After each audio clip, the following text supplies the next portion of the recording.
ఉద్యోగం కోసం చూస్తున్నారా? ఓం శక్తి ప్రైవేట్ లిమిటెడ్ కంపెనీలో మార్కెటింగ్ జాబ్స్ 20,000 నుంచి 30,000 వరకు జీతం ఉంటుంది. సంప్రదించండి. ప్రస్తుతం మనతో పాటు ప్రముఖ ఆధ్యాత్మికవేత్త, వేదిక్ ఆస్ట్రాలజర్ గోనుగంట్ల సురేష్ బాబు గారు ఉన్నారు. గురువు గారితో మాట్లాడదాం. నమస్కారం గురుగారు. మణికంఠ గారు నమస్కారం అండి. కుంభరాశి వాళ్ళకి ఓవరాల్గా ఈ ఆగస్టు మాసం శుభ అశుభ ఫలితాలు ఏ విధంగా ఉండబోతున్నాయి? ఎటువంటి విషయాల్లో ఎక్కువగా జాగ్రత్తలు తీసుకుంటే ఈ నెల వీళ్ళు జాబ్ పాటు కొట్టబోతున్నారు? సో ముందుగా మనం రాశి ఫలాలు చెప్పుకోబోయే ముందు మనం ఆగస్టు మంత్లో ఉన్నాం కాబట్టి ఆగస్టు మంత్ యొక్క విశిష్టత ఏంటి, అందులో ఉన్న ముఖ్యమైన పండగలు ఏంటి, పర్వదినాలు ఏంటి, అవి మనకి పరిహారాలుగా ఎలాగా వాడుకోవాలి అని కూడా మనం తెలుసుకొని తర్వాత రాశి ఫలాలు ఏంటో చూద్దాం. ఇందులో ముఖ్యంగా గమనించుకుంటే ఆగస్టు మంత్ సంకటహర చతుర్థితో స్టార్ట్ అయ్యి మరలా సంకటహర చతుర్థితో ఎండ్ అవుతుంది. 2 సంకటహర చతుర్థుల మధ్య ఈ మాసం ఉండటం అనేది ఒక విశిష్టత. రెండోది, ఇందులో మనకి 9వ తారీఖున హైదరాబాదు, సికింద్రాబాదు బోనాలు స్టార్ట్ అవుతున్నాయి. మూడోది ముఖ్యంగా మనం చూసుకుంటే గురు మోడం అని నడుస్తుంది, అది అయిపోతుందండి. ఇది ఇప్పుడు అయిపోతుంది 12వ తారీఖుతో మనకి అయిపోతుంది. అక్కడ నుంచి మనకి చూసుకుంటే 13వ తారీఖు నుంచి శ్రావణ మాసం స్టార్ట్ అవుతుంది. శ్రావణ మాసం అనగానే శుక్రవారాలు, శివుడికి సంబంధించిన రుద్రాభిషేకాలు అవన్నీ ఎక్కువగా చేసుకుంటూ ఉంటాం. తర్వాత మనకి 17వ తారీఖున నాగ పంచమి అంటారు అనమాట. నాగుల చవితి, నాగ పంచమి లాగా పిల్లలు ఎవరైతే కావాలనుకుంటున్నారో తరతరాలుగా వంశీపారంగా నాగులకు సంబంధించి నాగమ్మ, నాగయ్య, మానస ఇలా నాగ అని పేరు ఉన్నవాళ్ళు కంపల్సరీ చేయాలి. ఎందుకంటే వాళ్ళు మొక్కుని ఉండటం వల్ల ఇటు పుట్టున్నారు కాబట్టి యాన్సెస్టర్స్కి.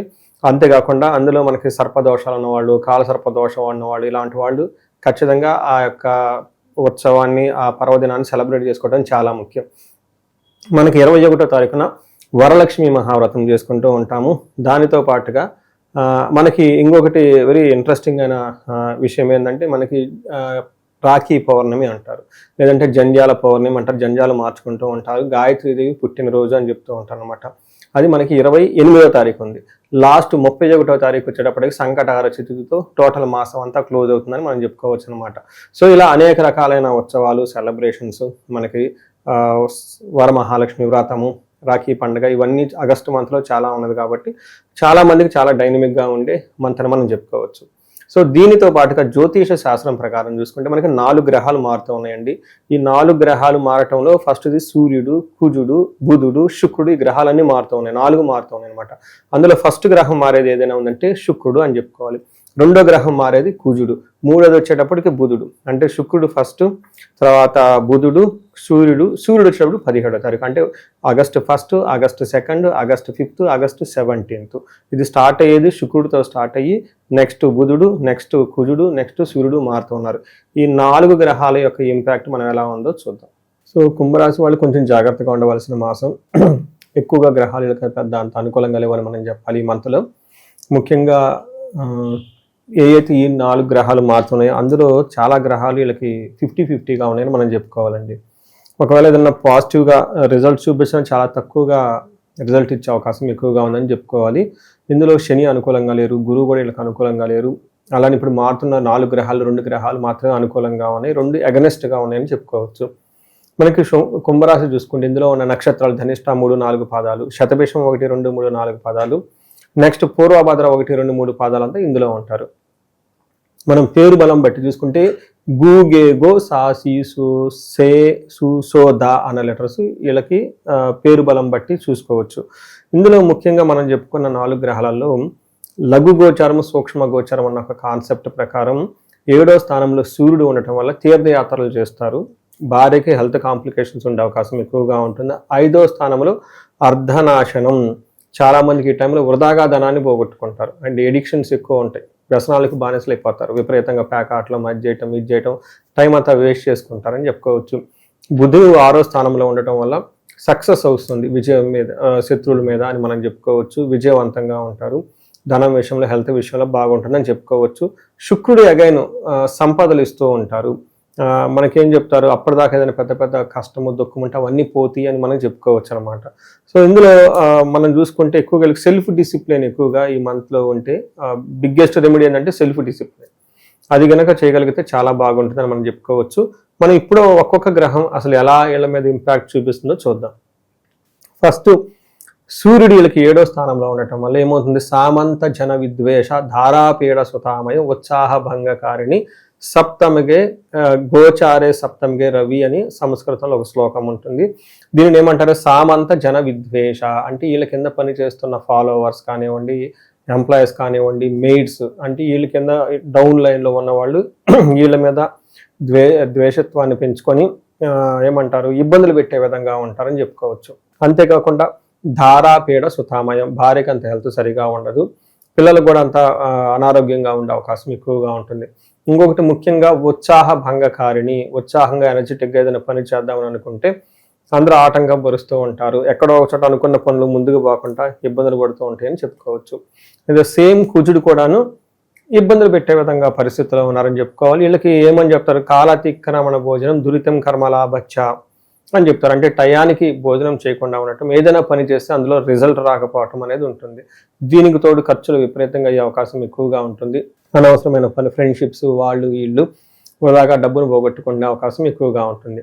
నెక్స్ట్ శుక్రుడు వీళ్ళకి బాగా సపోర్ట్ ఇస్తున్నారండి. శుక్రుడు వీళ్ళకి 8th హౌస్లో ఉండటం వల్ల దుఃఖనాశ మహాసౌఖ్యం, బంధుమిత్ర సమాగమ, రాజదర్శనం, అర్ధప్రాప్తి, రష్టమే భృగునందనే అంటారు. అంటే 8వ స్థానంలో ఎప్పుడైతే శుక్రుడు ఉంటారో చాలా బాగా కలిసి వస్తుందని చెప్తారు. ఏ విధంగా, దుఃఖనాశాంత, ఇంతకుముందు ఏదైనా విషయంలో విపరీతంగా దుఃఖపడుతుంటే దుఃఖం అనే పోతుంది, మహాసౌఖ్యంగా ఉంటారు, బంధుమిత్రులతో చక్కగా కలిసి ఉంటారు. రాజదర్శనం అంటే హైయర్ అఫీషియల్స్ కలిసి వాళ్ళ నుంచి చక్కగా మంచి సపోర్ట్ తీసుకునే అవకాశం ఎక్కువగా ఉంటుంది. టయానికి మంచి ఫుడ్ తింటూ ఉంటారని మనం చెప్పుకోవచ్చు. సో చూసారు కదండి, ఇప్పటిదాకా మనం చూసుకుంటే సూర్యుడు ప్లస్ కుజుడు ఇద్దరు ఇబ్బంది పెట్టే విధంగా ఉన్నారు, బుధుడు వీళ్ళకి మంచి సపోర్ట్ చేసే విధంగా ఉన్నారు. కాబట్టి 50-50గా ఉంది, మిక్స్డ్గా ఉందని మనం తెలుసుకోవచ్చు అనమాట.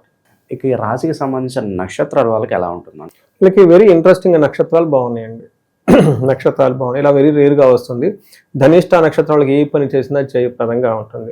2 రాజ్యలాభం చూపిస్తుంటుంది, 3వది వస్త్రలాభం చూపిస్తుంటుంది. అంటే ఇది టోటల్గా ఇది ప్రోగ్రెసివ్ రాశి అని చెప్తూ ఉంటారు. అంటే మోస్ట్ టఫెస్ట్ ప్రాబ్లమ్స్ అన్ని లైఫ్లో ఫేస్ చేసి ఆ ప్రాబ్లమ్స్ నుంచి స్టెప్ బై స్టెప్ ముందుకు వస్తూ ఉన్నారు, ప్రోగ్రెసివ్గా ఉన్నారని మనం చెప్పుకోవచ్చు.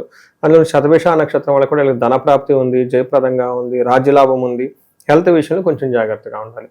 నెక్స్ట్ పూర్వభాద్ర నక్షత్రం వీళ్ళకి కొంచెం ధన ప్రవాహం బాగానే ఉంది కానివ్వండి, గొడవలయ్యే అవకాశం ఎక్కువగా ఉంటుంది, బంధించబడినట్లు ఉండే అవకాశం ఎక్కువగా ఉంటుంది, రోగం ఉంటుంది. టోటల్గా పూర్వభాద్ర నక్షత్రం వాళ్ళు కొంచెం జాగ్రత్తగా ఉండాలి. శతభిషం వాళ్ళకి బాగుంది, ధనిష్ట నక్షత్రం వాళ్ళకి కూడా బాగుందని మనం చెప్పుకోవచ్చు. ప్రజెంట్ ఉన్న గ్రహస్థితి బట్టి వీళ్ళు ఎవరిని ఆరాధించాలి ఎక్కువగా, మరి ఏం చేస్తే బాగుంటుంది?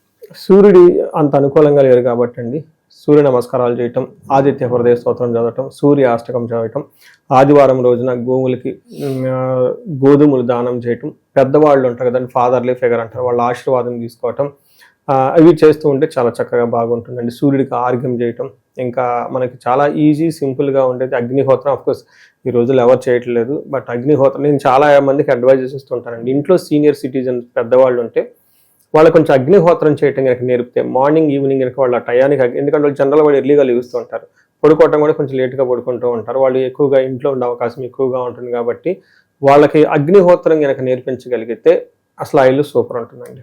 నేను రియల్గా నా చేతితో నేను ఆర్డర్ పెట్టి ఆ కిట్ వేరే వాళ్ళకి తీసుకెళ్ళి, ఒక అంటే తెలిసిన వాళ్ళు బాగా ఫ్రెండ్స్ లాగా వాడి ఎన్ఆర్ఐ ఇండియా కూర్చున్నారు, పెద్ద అపార్ట్మెంట్ తీసుకున్నారు. అంటే 4-5 ప్రాబ్లమ్స్ ఉన్నాయి అనమాట. ఎప్పుడు ఏదో ఒక ప్రాబ్లం ఇబ్బంది పడుతూ పోతూ ఉంటాను అనమాట. వాళ్ళ ఇంట్లో అమ్మగారు నాన్నగారు ఫ్రీగానే ఉంటారు, అంత పెద్ద పనే ఉండదు. వాళ్ళకి నేర్పించేసాను, కిట్ తీసుకెళ్ళిపోయి అనమాట. ఆ తర్వాత వాళ్ళకి అది నేర్పించిన ఒక 3 months చేశారు, మళ్ళీ అంతా అమెరికా వెళ్ళిపోయారు అనమాట.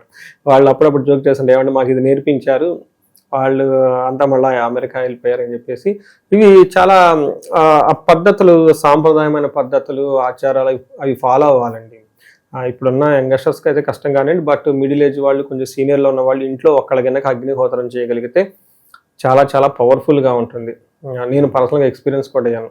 చాలా సింపుల్ అగ్నిహోత్రం ప్రొసీజర్ ఉంటుంది, నెట్లో జరుగుతుంటుంది, బయట కిట్లని అమ్ముతూ ఉంటారు. ఈ రోజుల్లో ఎవ్రీథింగ్ ఈజ్ వెరీ ఈజీ కదండి చేసుకోగలిగితే. అలానే వీళ్ళకి కుజుడి యొక్క ప్రభావం కూడా ఉంటుంది కాబట్టి వీళ్ళకి రాముడిని ప్లస్ ఆంజనేయుడిని కలిసిన ఫోటోని కనుక పూజ చేస్తే చాలా బాగుంటుంది. మనకేం చెప్తాండి, సూర్యుడు మనకి ధర్మానికి ప్రతీక కాబట్టి రాజు సింబాలిక్గా మనకి రాముని చూపిస్తూ ఉంటారు. ఆంజనేయ స్వామిని వచ్చేటప్పటికి కుజుడితో పోలుస్తూ ఉంటారు అనమాట. ఎప్పుడైతే ఈ యొక్క సూర్య ప్లస్ కుజ ఈ కాంబినేషన్స్ కలిసి ఉంటే చాలా బాగుంటుంది అని మనకు చెప్తూ ఉంటారు. అందుకని చెప్పేసి గాయత్రి మంత్రం జపం చేసుకున్న, తర్వాత ఆంజనేయ స్వామి గుళ్ళు ఆరాధన చేసిన మంగళవారం ఈ యొక్క కుజు దోషాలన్నీ పోతాయని మనం తెలుసుకోవచ్చండి. అయితే ఇది మనం చెప్పుకునే విధంగా 30% మాత్రమే అప్లై అవుతుంది కాబట్టి ఇండివిజువల్గా వాళ్ళ లైఫ్ అదేమంటారు వాళ్ళ హారోస్కోప్ చూడటం కూడా చాలా ఇంపార్టెంట్. వాళ్ళ లైఫ్లో దశలు భుక్తులన్నీ చక్కగా ఉంటే ఇది పెద్ద మ్యాటర్ ఏం కాదు, దాన్ని మేనేజబుల్ కండిషన్లో ఉంటుంది. బట్ వాళ్ళ ఇండివిజువల్ జాతకంలో కూడా సరిగా దశలు కానీ భుక్తులు కానీ సరిగా లేకపోతే ఇది దానికి టాప్అప్గా యాడ్ అయిపోయేసి టోటల్గా సిచ్యువేషన్ అవుట్ ఆఫ్ కంట్రోల్ అయ్యే అవకాశం ఉంటుంది. కాబట్టి అప్పుడు జాబులు పోవటం గొడవలు రావటం అన్నీ వస్తూ ఉంటుంది అనమాట.